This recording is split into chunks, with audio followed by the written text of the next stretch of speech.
Oke, selamat pagi teman-teman. Sebelumnya, Assalamualaikum warahmatullahi wabarakatuh. Waalaikumsalam warahmatullahi wabarakatuh. Waalaikumsalam Waalaikumsalam warahmatullahi warahmatullahi wabarakatuh. wabarakatuh. Alhamdulillah, nahmadu wa nasta'inu wa nastaghfir wa na'udzubillahi min syururi anfusina wa sayyiati a'malina. May yahdihillahu fala mudilla lahu wa may yudhlil fala hadiyalah. Asyhadu an la ilaha illallah wa asyhadu anna Muhammadan abduhu wa rasuluh. Pertama-tama, marilah kita panjatkan puja dan puji syukur kita ke hadirat Allah Subhanahu wa taala yang mana telah memberikan nikmat iman, nikmat kesehatan sehingga kita dapat melaksanakan kuliah pada pagi hari ini dengan keadaan sehat walafiat. Dua kalinya tak lupa salawat serta salam tetap tercurahkan kepada baginda Nabi Agung, Nabi besar, Nabiullah Nabi Muhammad sallallahu alaihi wasallam yang mana telah membawa umatnya dari zaman jahiliyah menuju zaman yang seperti apa yang kita rasakan pada saat ini. Oke, pada mata kuliah manajemen dakwah kali ini kami dari kelompok 3 akan mempresentasikan hasil diskusi kami yaitu tentang penggerakan, pengendalian, dan evaluasi dakwah. Anggotanya ada Puja Rahayu Kenconosari dengan NIM 2112111079, Adib Taufikur Rahman 2112111106, Yusuf Ali Ghazali 2112111109, dan saya Muhammad Asa Amrullah dengan NIM 2112111159. Baik, langsung saja untuk materi yang pertama, ada penggerakan dakwah yang akan disampaikan oleh saya. Langsung aja ya teman-teman. Penggerakan dakwah adalah seluruh proses pemberian motivasi kepada para bawahan sedemikian rupa sehingga mereka mampu bekerja dengan ikhlas demi tercapainya tujuan organisasi dengan efisien dan ekonomis. Ada beberapa proses pergerakan dakwah yang menjadi kunci dari kegiatan dakwah, yaitu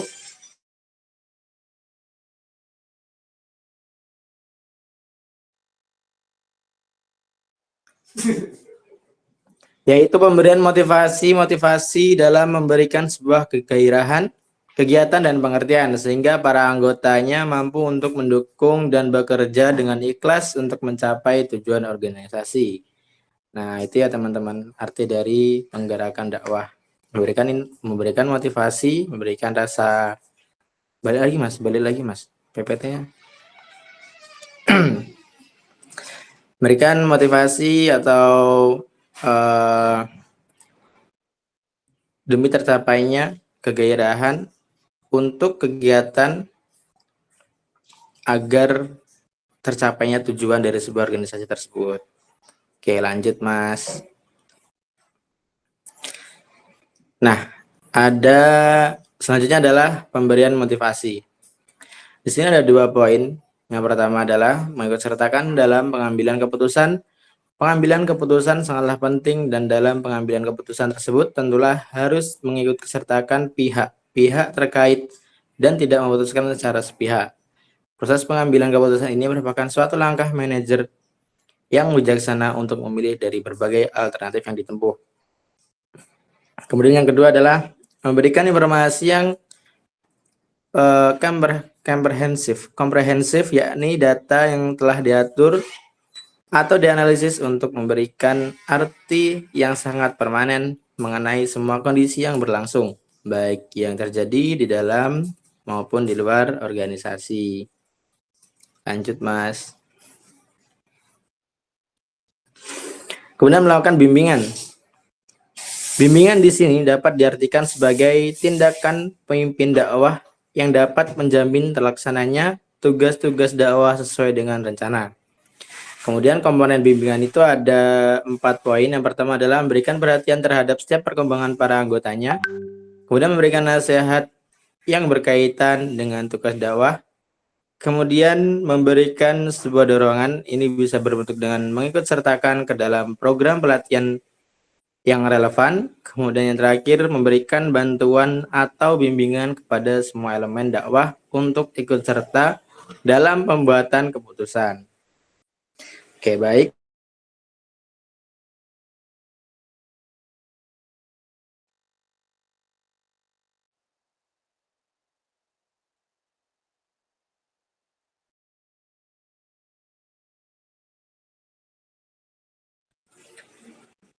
Untuk materi selanjutnya akan disampaikan oleh Mbak Puja.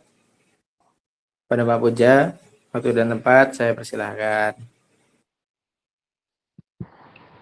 Oke, selanjutnya tentang penyelenggaraan komunikasi dalam pergerakan dakwah. Garis besar bentuk komunikasi dakwah itu ada 3. Yang pertama, bentuk komunikasi dakwah bilisan, yaitu dakwah yang dilakukan menggunakan lisan, dipergunakan dai dalam menyampaikan risalahnya. Kemudian yang kedua itu ada bentuk komunikasi dakwah bil qalam, yaitu dakwah yang dilakukan menggunakan tulisan dan cara menyampaikannya itu melalui media. Yang ketiga ada bentuk komunikasi dakwah bilhal, yaitu melakukan metode pemberdayaan masyarakat, yaitu dakwah yang dilakukan mendorong, memotivasi dengan tindakan nyata untuk meningkatkan kesejahteraan masyarakat. Kemudian ada materi selanjutnya itu menjalin hubungan dalam pergerakan dakwah.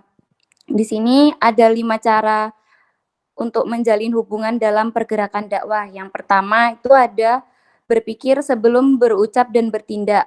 Yang kedua ada memiliki kemauan untuk memahami orang lain. Terus yang ketiga, dalam membangun hubungan, pemilihan kata memberikan kesan yang berbeda. Yang keempat, membangun hubungan sehat dilandasi rasa menghargai dan tidak memandang rendah siapapun. Yang terakhir ada perbedaan merupakan suatu hal yang wajar. Materi selanjutnya akan dibacakan, saya kembalikan ke moderator.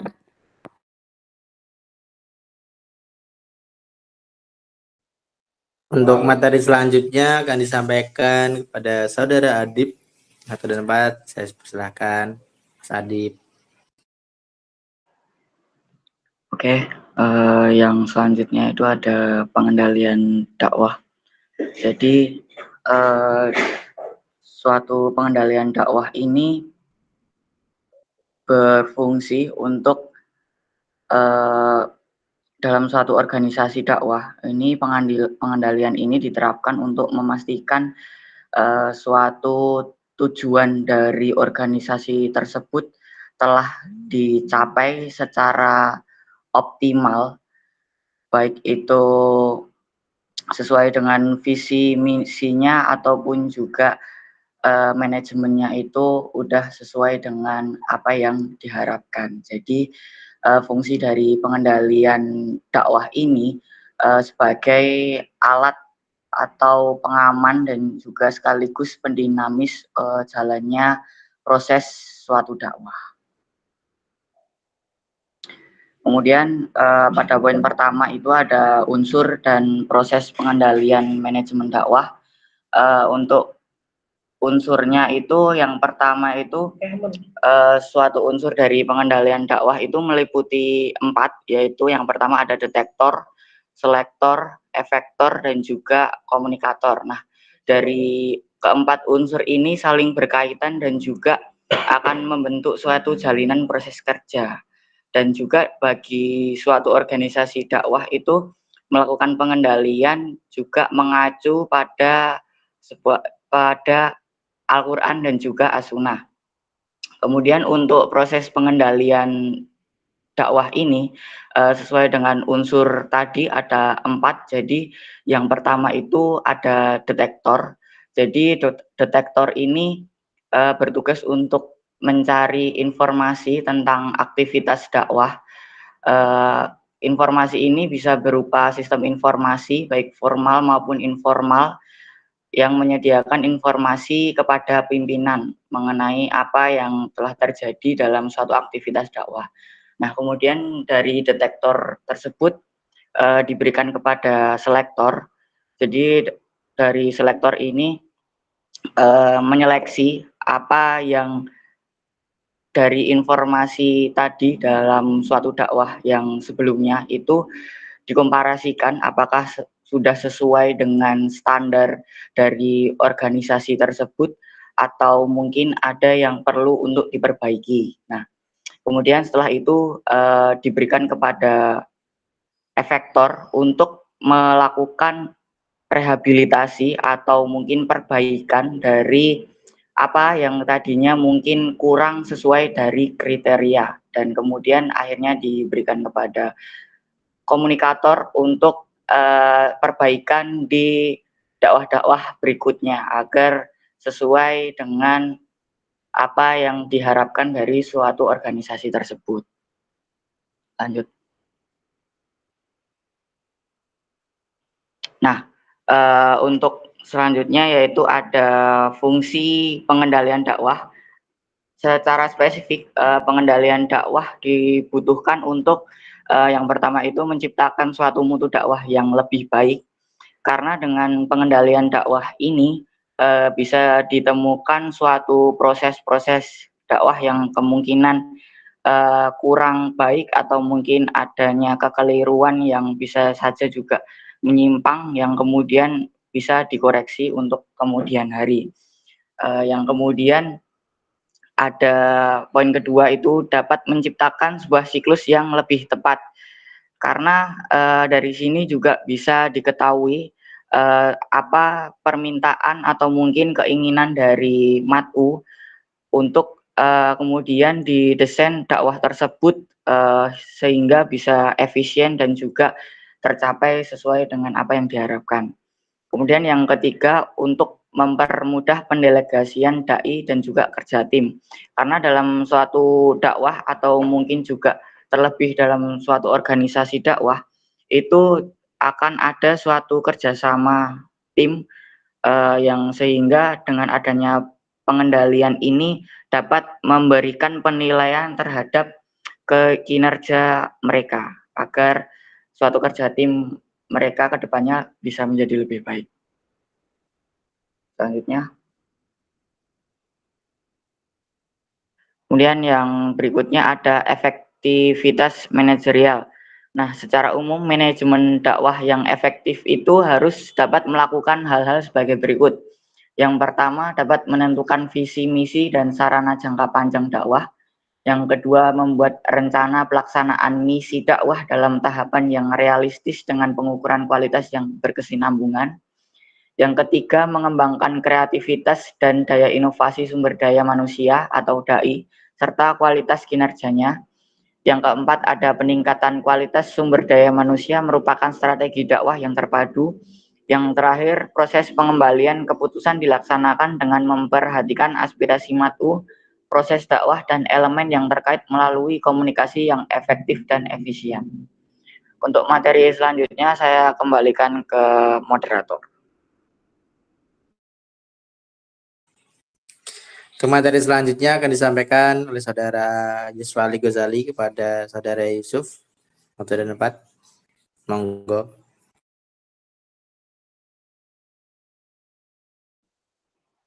Untuk selanjutnya yaitu produktivitas dakwah.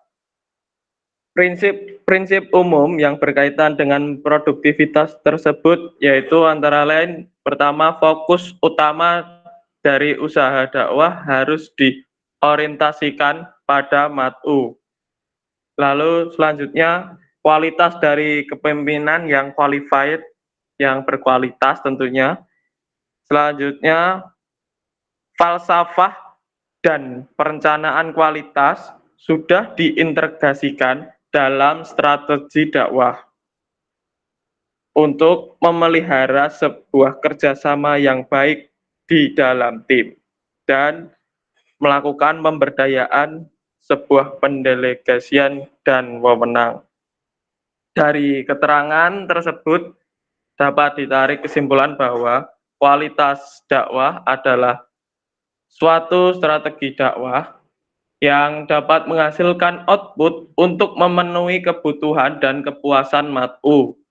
Strategi ini memanfaatkan seluruh kemampuan atau potensi organisasi dakwah, teknologi, media, dan juga dai, agar menciptakan output yang bermanfaat bagi masyarakat Islam pada umumnya. Lalu ada evaluasi dakwah.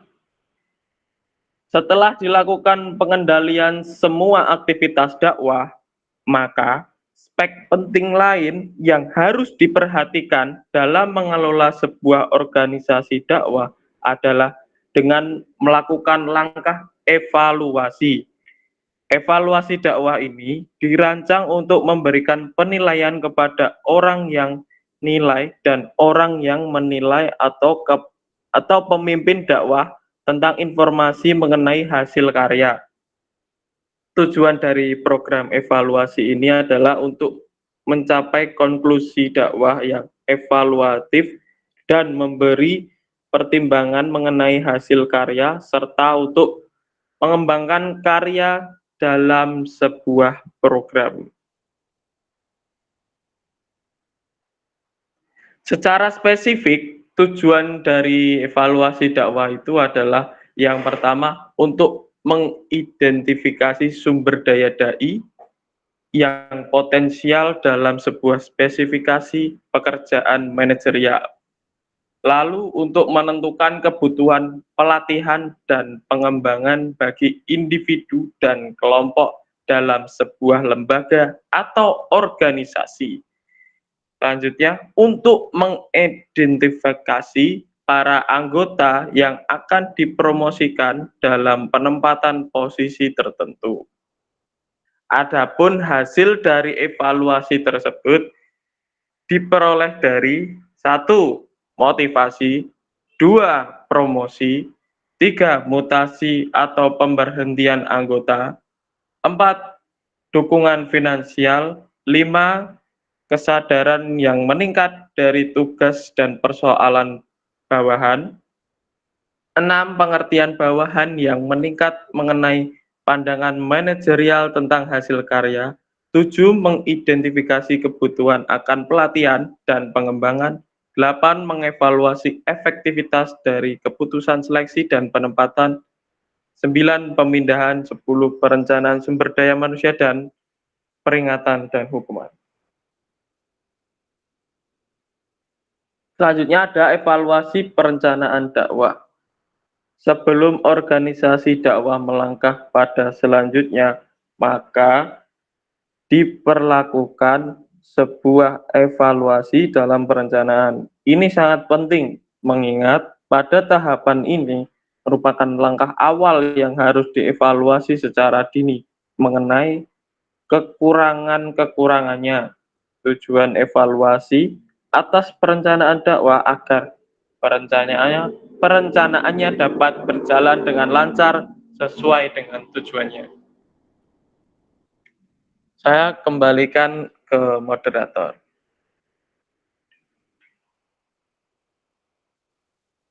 Baik, terima kasih pada Saudara Yuswali Gozali, Saudara Adip Taufik Rohman, dan Saudari Puja Rahayu yang telah menyampaikan materi. Jadi ada sekitar 11 poin pada pembahasan pagi ini. Dalam tema penggerakan pengendalian dakwah, dalam tema penggerakan pengendalian dan evaluasi dakwah terdapat 11 poin. Yang pertama tadi ada penggerakan dakwah, kemudian ada pemberian motivasi, kemudian ada melakukan bimbingan, kemudian menjalin hubungan dan penyelenggaraan komunikasi. Dalam pengendalian dakwah ada 6. Yang pertama tadi ada unsur dan proses pengendalian dakwah. Kemudian ada fungsi pengendalian dakwah, ada efektivitas manajerial, ada produktivitas organisasi. Yang kelima ada evaluasi dakwah, dan yang terakhir ada perencanaan. Baik, kami berikan waktu kepada teman-teman. Mungkin barangkali ada yang ingin menambahkan atau ingin berdiskusi. Kami persilahkan.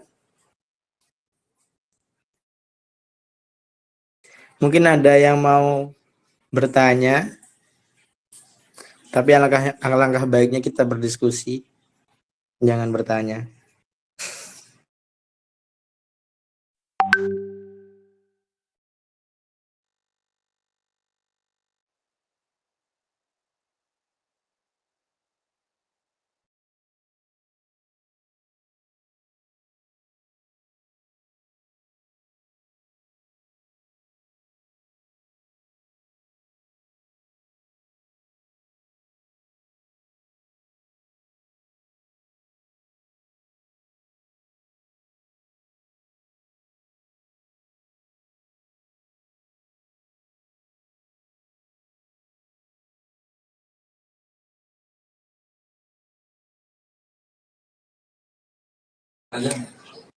Oke, ada pertanyaan dari Mbak Puan Maharani.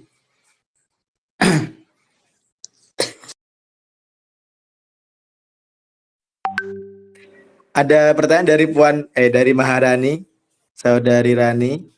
Itu dalam pengendalian dakwah di era sekarang, apakah ada evaluasi perencanaan berdakwah yang perlu dievaluasi untuk pandai sekarang? Atau menurut Mas Mbaknya? Bentar. Dalam pengendalian dakwah di era sekarang, apakah ada evaluasi perencanaan berdakwah yang perlu dievaluasi untuk pendai pendai sekarang atau menurut Mas Mbaknya? Oke, kita lewatin dulu. Pertanyaan selanjutnya dari Mbak Sahla. Dari Mbak Sahla itu, lebih efisien bentuk komunikasi bil lisan atau bil kolam? Berarti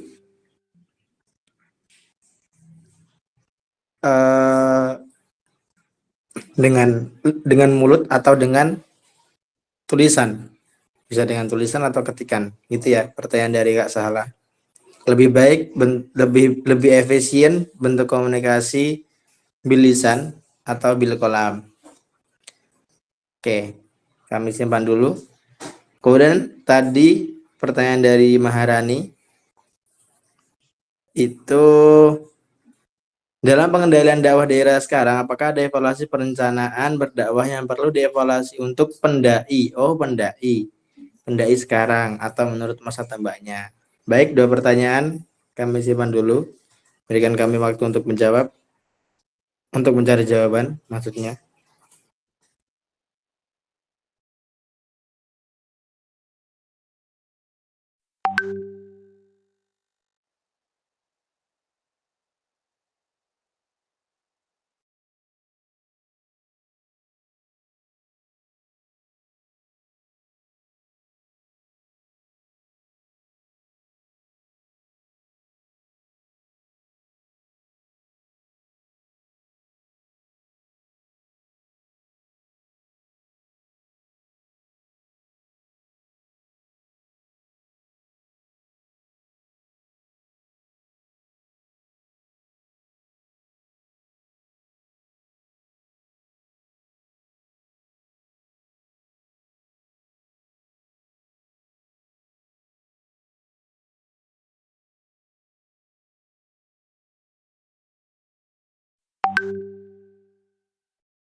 Baik, saya akan mencoba menjawab pertanyaan dari Mbak Puan ya.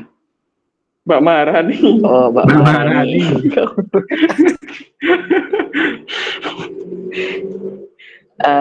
Dalam pengendalian dakwah di era sekarang, apakah ada evaluasi perencanaan berdakwah yang perlu dievaluasi untuk pendai sekarang?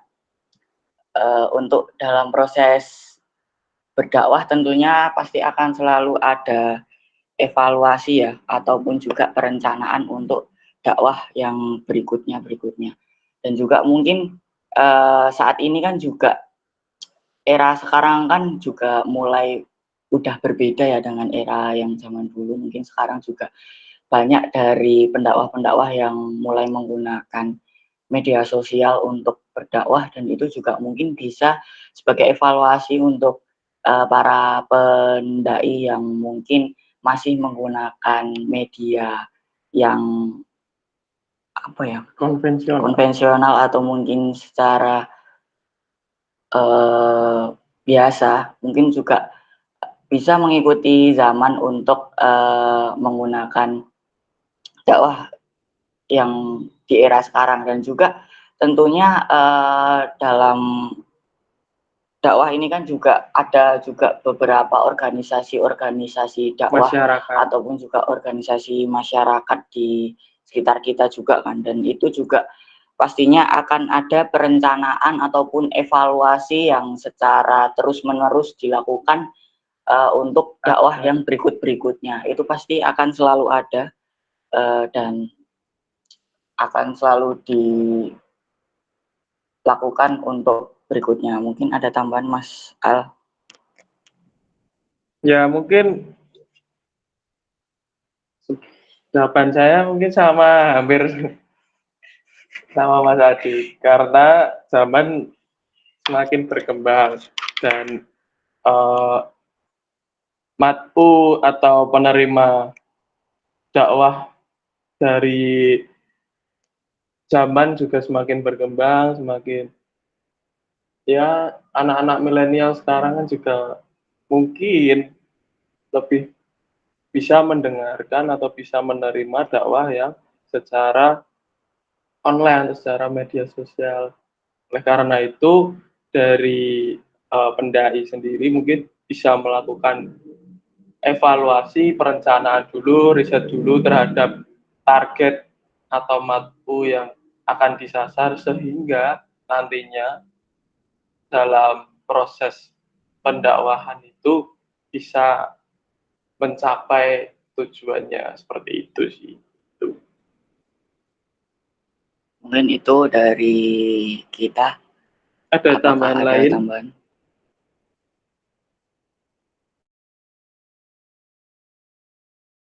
Saya setuju sama Mas.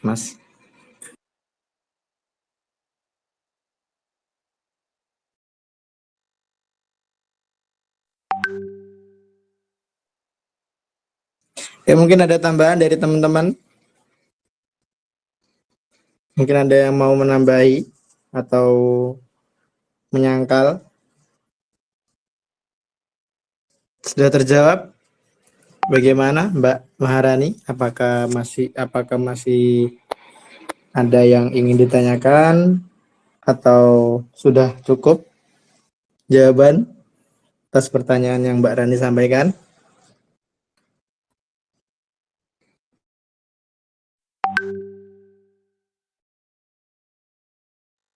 Oh, sudah cukup katanya melalui Japri. Makasih jawabannya ya Mas. Iya Mbak, sama-sama. Oke, selanjutnya pertanyaan dari Mbak Sahla. Lebih efisien komunikasi bilisan atau bilkolam? Kepada Saudari Puja, saya persilakan untuk menjawab. Oke, menjawab pertanyaan dari Mbak Syahla, pertanyaannya tuh menurut kalian lebih efisien bentuk komunikasi bilisan atau bilkolam? Menurut saya itu efisien dua-duanya ya Mbak. Kita bisa menggunakan komunikasi bilkolam itu contohnya kayak mungkin dari quotes, dari video mungkin reels gitu-gitu. Kalau untuk komunikasi bilisan itu zaman sekarang juga bisa kayak sholawat gitu-gitu.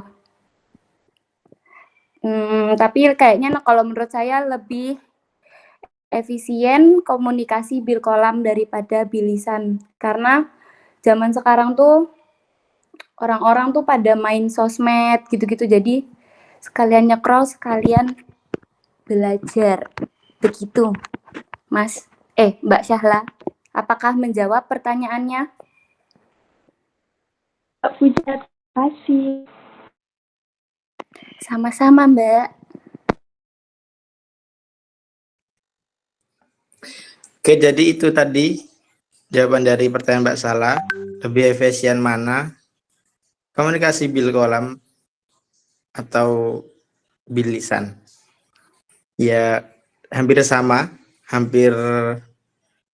sama-sama efisien. Cuman untuk zaman sekarang lebih efisien komunikasi bilkolam. Dengan mungkin teman-teman pada sering lihat quotes dakwah yang bertebaran melalui media sosial, di media sosial seperti Instagram atau TikTok. Mungkin kebanyakan TikTok itu adalah komunikasi bil kolam, menasihati dengan cara menjadikan sebuah video untuk berdakwah. Mungkin di situ tertulis beberapa aturan-aturan ajaran-ajaran agama Islam atau kata-kata dari seorang para ahli, para ulama, para ustadz, para kiai, dijadikan sebuah video. Nah, mungkin itu salah satu contoh komunikasi bil kolam dengan quotes-quotes seperti itu. Mungkin ada pertanyaan lagi atau ingin menambahi? Silahkan dari teman-teman.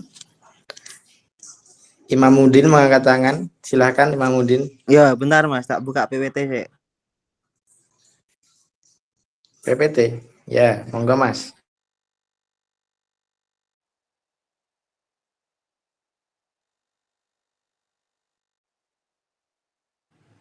Saya izin berdiskusi aja ya Mas. Monggo. Terbuka ini. Evaluasi dakwah yang terakhir sebelum terakhir. Mau tanya mengenai apa ya? Itu yang terakhir, itu kalimat terakhir. Tujuan dari program evaluasi ini adalah untuk mencapai konklusi dakwah yang evaluatif. Konklusi dakwah yang evaluatif itu yang seperti apa dan bagaimana? Kemudian memberikan pertimbangan mengenai hasil karya serta untuk mengembangkan karya dalam sebuah program. Mungkin bisa dikasih sebuah contoh program yang seperti apa yang akan dikembangkan. Sudah, terima kasih. Jadinya bertanya ya Mas. Ya bertanya ya kurang jelas. Ya, oke. Mungkin aku mau memberikan contoh ya Mas untuk masalah itu. Ya. Kemarin itu ada kejadian, bukan kejadian sih, kayak sebuah acara yang diadakan oleh Muslim United Jakarta apa Bandung itu saya lupa. Itu mereka itu kan sebuah komunitas, sebuah perkumpulan kaum muslim yang lebih condongnya ke salah satu organisasi masyarakat. Nah, kemudian organisasi tersebut itu mengundang Habib dari Arab, nggak tahu siapa, lupa namanya juga.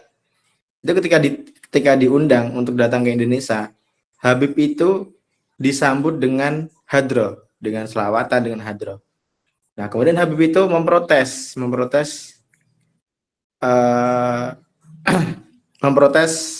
sambutannya itu diprotes sama Habibnya. Beliau nanya, kenapa kok saya datang disambut dengan acara kayak gini, dia sambut dengan acara musik dan lain-lain. Padahal itu kan kalau di Indonesia itu kan hal yang biasa gitu kan.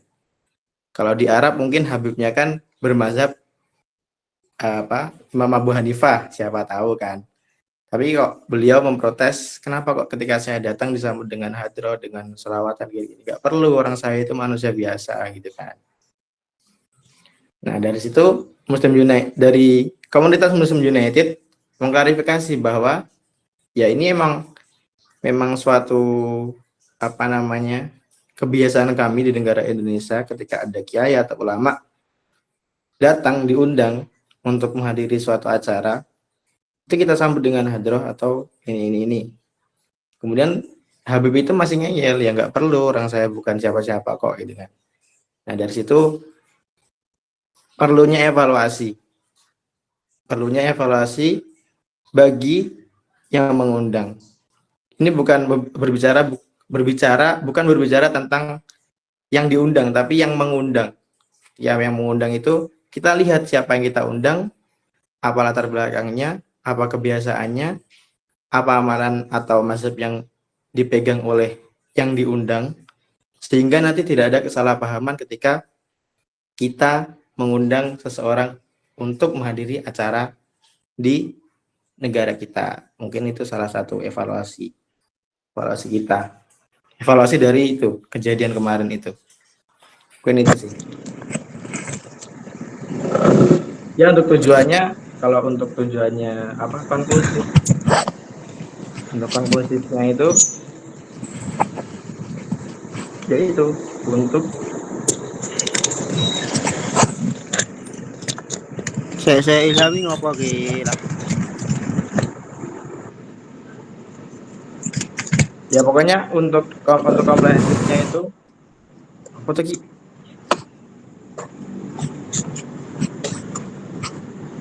Apa tuh? Ya ketika ada evaluasi dakwah yang bertujuan untuk demi tujuannya lebih baik, ya kita adakan evaluasi dakwah itu dengan melihat siapa yang kita undang atau bagaimana kita mengundang, bagaimana kita menyambut siapa yang kita undang. Ya sama aja kejadian seperti Sabtu Natal kemarin. Ini tolong Ilham dibisukan tolong. Pin.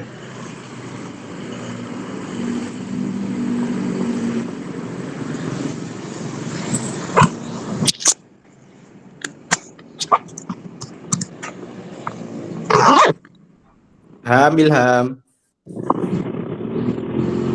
Mikir se ketabrak engko. Tabak truk engko lho lah. Ya sama halnya kejadian seperti Ustadz Hanan Natahi kemarin di Madura ya kan. Akhirnya beliau di demo oleh masyarakat di situ, masyarakat sekitarnya yang ada di Madura gitu. Katanya Ustadz Hanan Natahi Wahabi lah, antek Wahabi dan lain-lain. Nah itu kan salah satu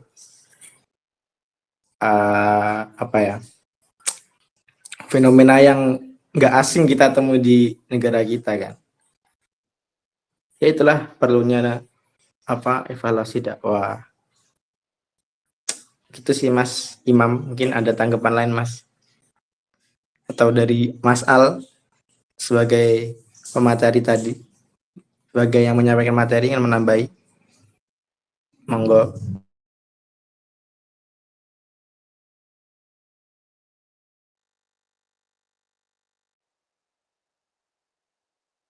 Monggo Mas, monggo. Monggo Mas, bisa ditambahi Mas.